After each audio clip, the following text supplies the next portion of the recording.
Hello প্রিয় বন্ধুরা, আজকে গল্পের নাম গোপন শক্তি। গ্রামের বকুলকে সবাই দুর্বল এবং লাজুক ছেলে হিসেবে চেনে।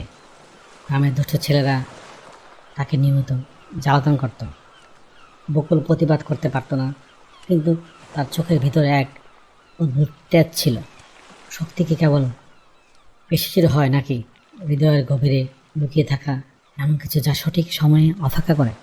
বকুল ছিল গ্রামের সবচেয়ে শান্ত ছেলে, কিন্তু তার ভেতরে বাস করেছিল এক আদিম গোপন শক্তি।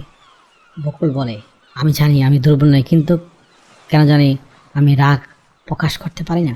মনে হয় আমার ভেতরে বিশাল একটা কি জানি আটকে আছে। একদিন বিকেলে গ্রামের এক ছোট্ট শিশু পাহাড়ের ঢালে পড়ে, যার উপক্রম হয়। সবাই তাকিয়ে থাকে, কিন্তু কেউ সাহস করতে পারছে না। হঠাৎ বকুল দৌড়ে যায়, তার শরীর থেকে এক অদ্ভুত সোনালাভা বের হতে শুরু করে। সে অবিশ্বাস্য দ্রুতগতিতে শিশুটিকে উদ্ধার করে। বিপদের মুহূর্তে বকুল সেই সপ্ত শক্তি জেগে উঠল। সে অনুভব করলো তার হাতের আঙুলের ডগায় এক প্রচণ্ড শক্তি সঞ্চিত হচ্ছে। সে বুঝতে পারলো এটা কোনো সাধারণ ক্ষমতা নয়।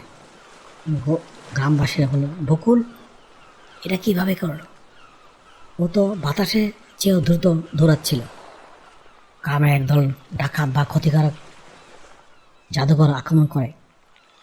তারা গ্রামের মানুষের ফসল বা সম্পদ কেড়ে নিতে চায়।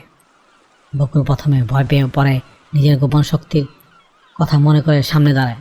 শক্তি যখন অহংকারের বদলে রক্ষা কাজে লাগে, তখন অপরাজয় হয়ে ওঠে। বকুলের মনের জোর দিয়ে সেই গোপন শক্তিকে নিয়ন্ত্রণ করতে শিখল।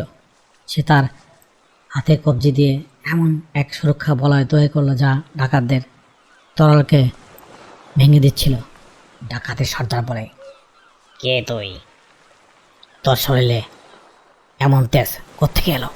যুদ্ধের এক পর্যায়ে বকুল বুঝতে পারল সে তার শক্তি কেবল ধ্বংসের জন্য নয়, বরং নির্মাণের জন্য। সে ডাকাতদের পরাজিত করার বদলে তার মনে পরিবর্তনের ছোঁয়া দিল। তার চোখের নীল আলো ডাকাতদের মনে অন্ধকার দূর করে দিল। বকুল এর গোপন শক্তি আসলে ছিল তার ইচ্ছাশক্তি আর ভালোবাসা। সে প্রমাণ করল যে সবচেয়ে বড় ক্ষমতা হলো কারোর হৃদয় জয় করা। গ্রামবাসী এবং ডাকাতে সবাই মিলে গ্রামে শান্তি স্থাপন করলো। বকুল এখন গ্রামের শ্রেষ্ঠ রক্ষক। হ্যালো বন্ধুরা, আজকের এই গল্পটি কেমন লাগলো কমেন্টসের মধ্যে জানিও।